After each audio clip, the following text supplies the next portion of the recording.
আমাদের এই সাংসারিক জীবনে কখন যে কোন মুহূর্তে কি হয়ে যায় আমরা কেউ কিচ্ছু জানি না।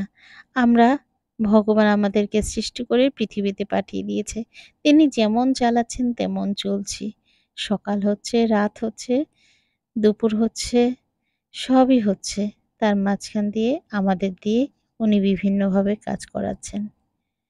নমস্কার বন্ধুরা, আমি রিঙ্কু। আমার এই রিঙ্কু তুলি ব্লগার চ্যানেলে সবাইকে ওয়েলকাম।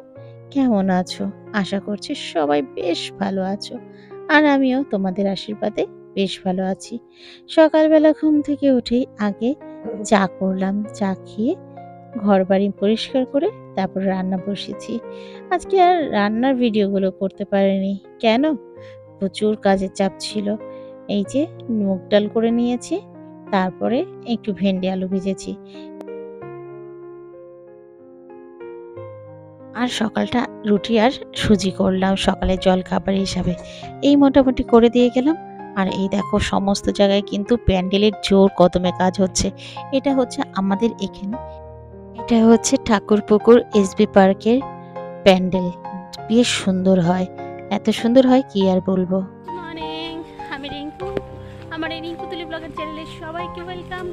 কেমন আছো? আশা করছি যে যেখান থেকে আমার এই ব্লগ চ্যানেলটা দেখছো ভালোই আছো। অনেকক্ষণ হলে ব্লগ স্টার্ট করেছে। কেমন লাগছে? সামনেই দুর্গাপুজো উপলক্ষে সবাইকে আমার প্রীতি ও শুভেচ্ছা জানাচ্ছি অগ্রিম অ্যাডভান্স।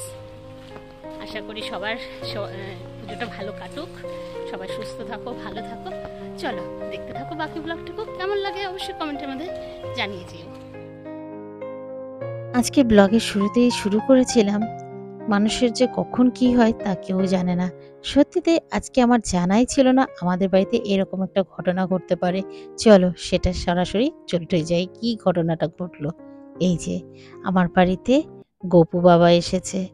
ভাবতেই পারিনি, কিছুভাবেই বুঝতে পারিনি। আমার দেওর তার নিজে সে আমাদেরকে গপু ঠাকুর নিয়ে এসেছে। আমার বাড়িতে ছিল ছোট্ট একটা স্টোন ডাস্টের একটা গোপাল ঠাকুর ছিল।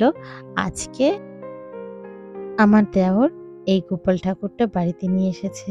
কি যে আনন্দ লাগছে ভাবতেই পারছি না।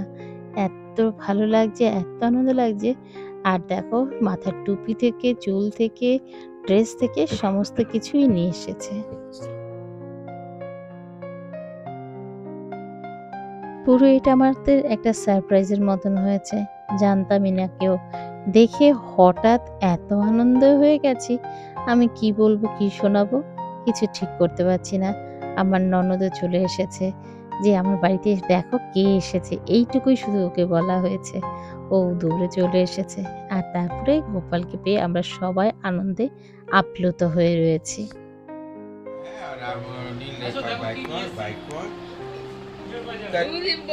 বাবু সোনা সোনা বাবু চলে এসছে। দেখো দেখো দেখো দেখো কে এসেছে দেখো। তুমি আসো, এই দেখো কুট্টি ভাই, আরেকটা ভাই আমার চলে এলো। গোপাল চলে এসছে, এই যে দেওয়ার নিয়ে এসছে। দেখো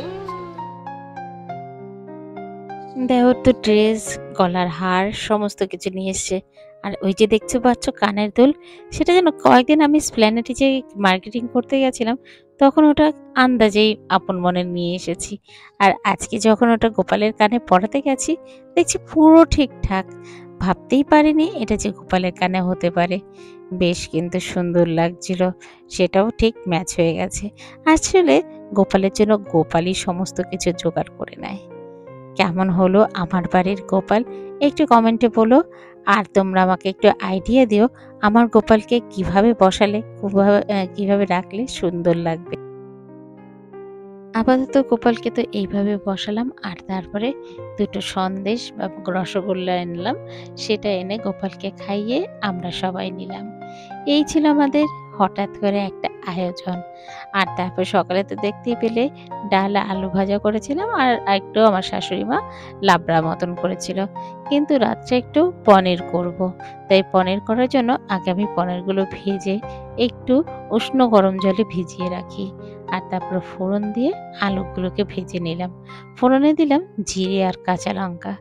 আর ওদিকে আলুটা ভাজা হতে হতে আমি একটা পেস্ট বানিয়ে নিচ্ছি। কিসে জানো?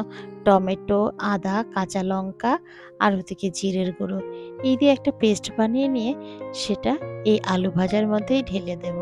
আর আলাদা করে আর কষাচ্ছি না, একবার ডাইরেক্ট ভেজে তারপরে মশলাটা দেব। মশলা দেওয়ার পর পরিমাণ মতন একটু জুস দিতে হবে। এই পর্যন্ত আমার ভিডিওর কোনো অংশ যদি তোমাদের ভালো লেগে থাকে প্লিজ একটা লাইক একটা কমেন্ট করে যেও। আর চাইলে তুমি আমার চ্যানেলটাকে সাবস্ক্রাইব করে আমার পাশেও থাকতে পারো। আর অলরেডি যারা সাবস্ক্রাইব করে রেখেছো তাদেরকে অসংখ্য ধন্যবাদ। এই দেখো ঝোলটা যেই ফুটে উঠেছে তারপরে যে আগে থেকে ভেজে রাখা পনিরগুলো সেগুলো দিয়ে দিলাম। এরপর তোমরা চাইলে ঘি গরম মশলাও ব্যবহার করতে পারো, কিন্তু তোমরা তো জানোই আমি এইসব কিছুই ব্যবহার করব না। আমি একদম নর্মাল ওয়েতে কাঁচা লঙ্কার ঝোল করছি। শুধুমাত্র টমেটোটাকে পেস্ট করাতে দেওয়াতেই এত সুন্দর কালার এসেছে। এই ছিল আজকের রাতের আমার পনির মশলা। আরেকটা খুশির খবর তোমাদের শেয়ার করি, আমার চ্যানেলে বর্তমানে 499 জন মেম্বার রয়েছে। তো তোমাদের প্রত্যেককে আরও একবার আমার অন্তর থেকে ভালোবাসা, শুভেচ্ছা এবং প্রণাম জানাচ্ছি। তোমরা যদি পাশে না থাকতে আজকে আমার এত দূর আসা হতো না, কবেই চলে যেতাম এই ইউটিউবের চ্যানেলের জীবনটা ছেড়ে। তোমরা পাশে ভালোবাসা দিচ্ছ বলেই আবারও বিভিন্ন আঘাত, বিভিন্ন ঝড় ঝাপটার মধ্যে দিয়েও তোমাদের কাছে নতুন একটা ব্লগ নিয়ে আসার চেষ্টা করি, যেটা তোমাদের কিছুটা হলেও ভালো লাগবে। হয়তো তোমাদের শিক্ষণীয় কিছুটা হতে পারে, আবার এন্টারটেনমেন্টের হতে পারে। যাই হোক, চলো আমার রাতের পনির রান্না কমপ্লিট। এরপরে রাতে সবাইকে খেতে দেবো। খেতে দিয়ে তারপরে কিন্তু আরও কাজ থাকে, তার মানে ঘরের রান্নাঘরের অনেক কিছু কাজ, যেগুলো আমি রাতেই সব কিছু কমপ্লিট করে রাখি। এইভাবে আমরা সবাই মিলে একসাথে ডিনার করলাম। আজকে ভাবলাম যখন আমি বাড়িতে আছি আজকে একটু অন্যরকম ওয়েতে খেতে দিই। চলো এইভাবে করতে করতে আজকের ব্লগটা এখানেই শেষ করব। ভালো থেকো, সুস্থ থেকো। আবারও দেখা হচ্ছে নতুন একটা ব্লগের নতুন কোনো কন্টেন্ট নিয়ে। ততক্ষণ অবধি তোমরা সবাই ভালো করে কেনাকাটি করো এবং সুস্থ থাকো। চলো যেতে যেতে আমার গোপালের গুড নাইট দিয়ে শেষ করব। শ্রী কৃষ্ণ গোবিন্দ হরে মুরারে, হে নাথ নারায়ণ হে বাসুদেবা।